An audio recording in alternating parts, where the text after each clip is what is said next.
नमस्कार, जय श्री कृष्णा साथियों। एस्ट्रो वॉइसेस में आप सभी का बहुत बहुत स्वागत है। साथियों, आज का हमारा विषय है कि अगर हमारे परिवार में शांति की बजाय अशांति बढ़ रही है। अच्छा, परिवार का मतलब पति पत्नी, बच्चे, माता पिता, चाचा चाची, भाई बहन, ये सभी परिवार।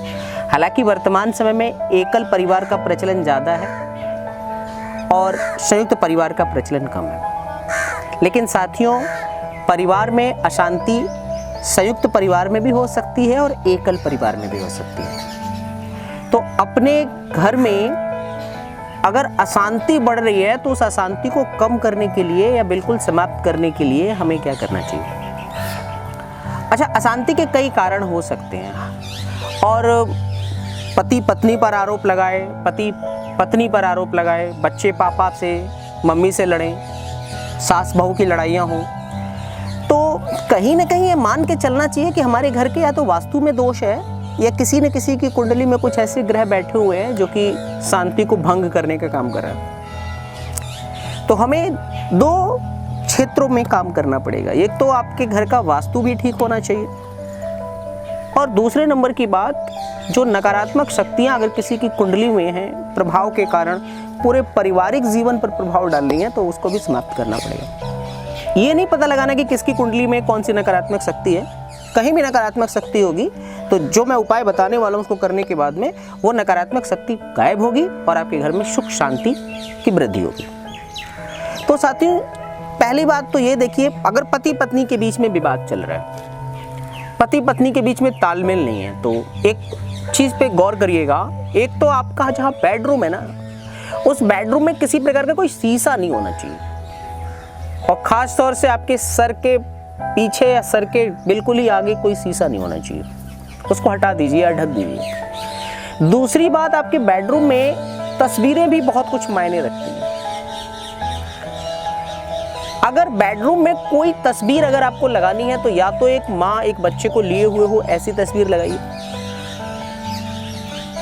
या एक परिवार की तस्वीर लगाइए। कैसे परिवार की?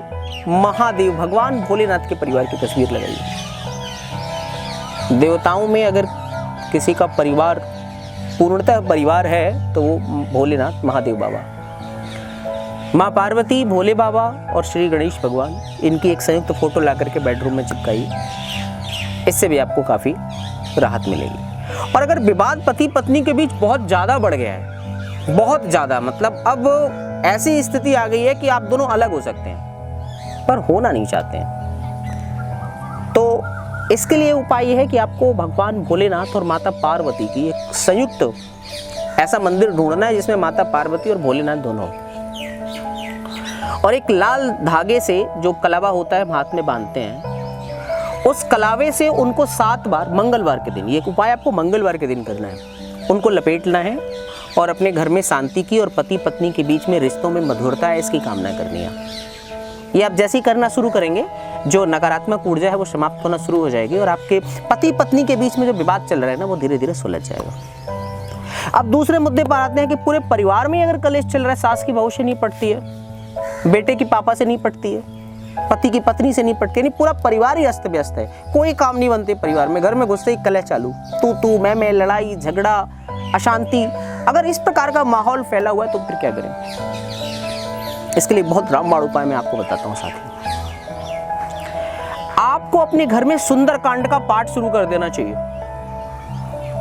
और प्रयास ये करिए कि घर में ज्यादा से ज्यादा लोग एक साथ बैठ करके सामूहिक रूप से सुंदरकांड का पाठ करें। अगर सुंदरकांड पढ़ सकते हैं बहुत अच्छा है, वरना सुंदरकांड का पाठ लगा दीजिए, ऑडियो लगा दीजिए और साथ में कीर्तन टाइप में ताली बजाते हुए अगर घर के सभी लोग एक साथ बैठ करके इस कार्यक्रम को करें तो आप देखेंगे आपके घर में समृद्धि बढ़ना चालू हो गई। परंतु एक प्रश्न यहाँ पे उठता है कि भाई घर में तो वैसे विवाद चल रहे हैं, सारे लोग एक संग बैठेंगे कहाँ पे? तो किसी एक व्यक्ति को जो चाहता हो कि घर में शांति रहे, उस व्यक्ति को एक कार्यक्रम शुरू कर लेना चाहिए और धीरे धीरे जो भी उसके पक्ष के लोग हैं, उसके बच्चे या मम्मी पापा कोई तो होगा, उनके साथ में बैठ करके इस पाठ को पढ़ना शुरू कर दें। 11 दिन के बाद आपको घर में शांति का माहौल आना शुरू हो जाएगा, अशांति धीरे धीरे खत्म होना शुरू हो जाएगी। सुंदरकांड का पाठ ये जरूर करें। मंगलवार के दिन स्पेशली आपको घी का दिया जलाना है, उसमें कपूर डालना है और लौंग को जलाना है।